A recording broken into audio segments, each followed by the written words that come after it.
तो last episode के and पे हमने देखा था कि हमारा फेंगा मास्टर ओशैंग के पास जाता है और अपने मास्टर के नाम पर उसके पास से जड़ी बूटियां लेता है। मास्टर ओशैंग उसे बहुत सारी जड़ी बूटियां देते हैं और कहता है कि ये सारी की सारी हमारी तरफ से गिफ्ट हैं। तो क्योंकि तुमने जहाँ पर ब्रेक थ्रू किए हैं, तुम ब्रेक थ्रू करने के बाद प्रैक्टिशनर राह में पहुंच गए और साथ ही तुम एक एल्केमिस्ट बन चुके हो, तो इसी वजह से मैं यहाँ पर यह गिफ्ट के तौर पर तुम्हारे मास्टर को देना चाहता हूँ। फेंगा कहता है कि वाकई में आप यहाँ पर ये सारी मुझे गिफ्ट में देना चाहते हैं। तो वो सारी जड़ी बूटियों को उठा लेता है और कहता है कि मुझे लगता है कि मैं ट्रेनिंग के लिए काफी रहेंगी, इनकी मदद से मैं काफी सारी ट्रेनिंग कर सकता हूँ। फेंगा उन्हें बाय बोलने के बाद वहां पर से चला जाता है, जबकि उसकी सेक्रेटरी उसे कहती है, बॉस आपको नहीं लगता कि जहां पर आपने इस लड़के के ऊपर कुछ ज्यादा इन्वेस्टमेंट कर दिया, ये सारी की सारी जड़ी बूटियां जो कि लाखों की थी आपने इस लड़के को फ्री में दे दी। तो बॉस से कहता है कि तुम जहां पर छोटे फायदे को देख रहे हो, जहां पर लाखों की मेडिसिन अगर मैंने उस लड़के को फ्री में दे दिया तो इसके बदले में हमें करोड़ों का फायदा होने वाला है, क्योंकि हमें इस लड़के के साथ अच्छे रिलेशनशिप बनाकर रखने चाहिए। जल्दी जहां पर सिचुएशन चेंज होगी, फेंग फैमिली जहां पर सबसे बड़ी फैमिली होने वाली है, अगर वो जहां की सबसे बड़ी फैमिली होगी तो उसे जड़ी बूटियों की जरूरत पड़ेगी और वो लोग अपना माल भी ऑक्शन करेंगे और सब कुछ हमारे पास ही होगा,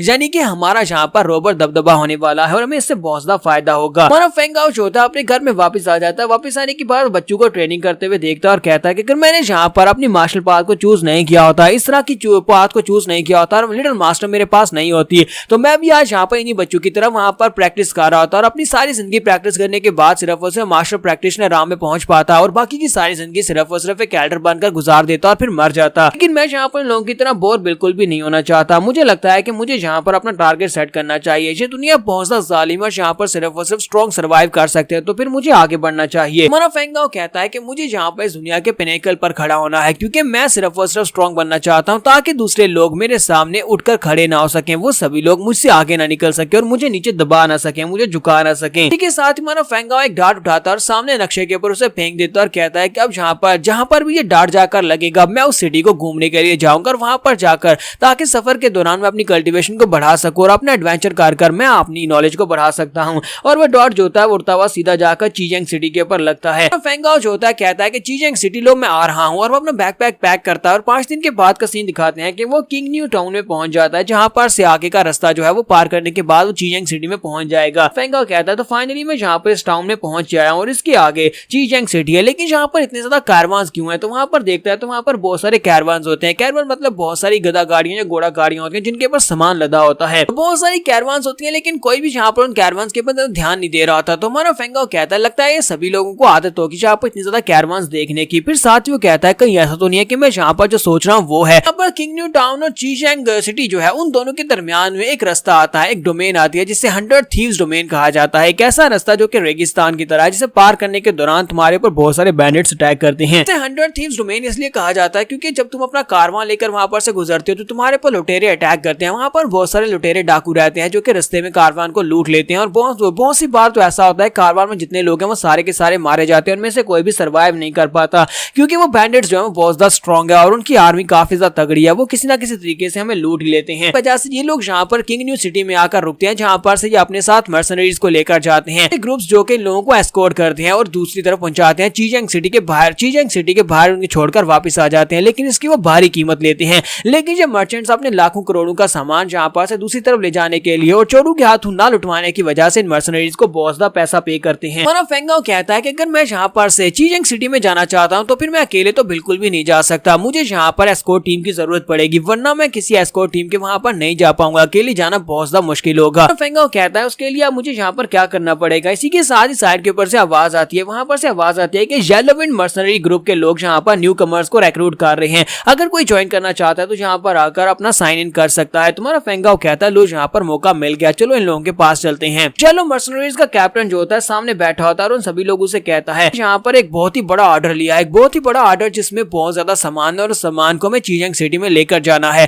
लेकिन इस सामान को चीजेंग सिटी तक सेफली पहुंचाने के लिए मेरे पास लोगों की कमी है। अगर तुम में से कोई यहाँ पर हमें ज्वाइन करना चाहता है तो हमारे येलो मर्सनरीज ग्रुप को ज्वाइन कर सकता है, और अगर मिशन सही सलामत पूरा हो जाता है तो फिर मैं यहाँ पर हर किसी को 1,000 गोल्ड कॉइंस दूंगा। में से कोई यहाँ पर ज्वाइन करना चाहता है तो वो सभी लोग बहुत ज्यादा खुश हो जाते हैं और कहते हैं क्या यहाँ पर पूरे 1,000 गोल्ड कॉइंस मिलने वाले हैं। इनका जो कैप्टन है वो एक मार्शल मास्टर राम का एक्सपर्ट है, इसका मतलब यह है कि हमें यहाँ पर ज्यादा कुछ करना नहीं पड़ेगा, ये खुद ही यहाँ पर उन सभी बैंडिट से निमट लेगा, तो ये तो मुफ्त के पैसे मिलने वाले हैं, तो हम सभी लोग ज्वाइन करने को तैयार हैं। वो सभी लोग कहते हैं ठीक है हम लोग ज्वाइन करने को तैयार हैं, बताओ कहाँ पर जाकर हमें अपना नाम रजिस्टर करना है। सभी लोग काफी ज्यादा खुश हो रहे थे और इसी के साथ ही हमारा फेंगा कहता है कि मुझे लगता है कि यहाँ पर ये सभी लोग ज्वाइन करने के लिए इतने उतावले हो रहे हैं, लेकिन ये मिशन इतना ज्यादा आसान तो बिल्कुल भी नहीं हो सकता। मुझे इससे क्या फर्क पड़ता है, मुझे बस यहाँ पर इन लोगों को ज्वाइन करना है। अगर मैं यहाँ पर रजिस्ट्रेशन करवा लेता हूँ और इनके ग्रुप का हिस्सा बन जाता हूँ तो मैं आसानी से चीजेंग सिटी में पहुंच जाऊंगा। और साथ ही साइड के ऊपर देखते हैं कि एक लड़का जो होता है उनके सामने आकर गिरता है। वो सभी लोग उस लड़के की तरफ देख रहे होते हैं। तो वहां पर एक सोल्जर होता है, उसे बुरी तरह से पीट रहा होता है और कहता है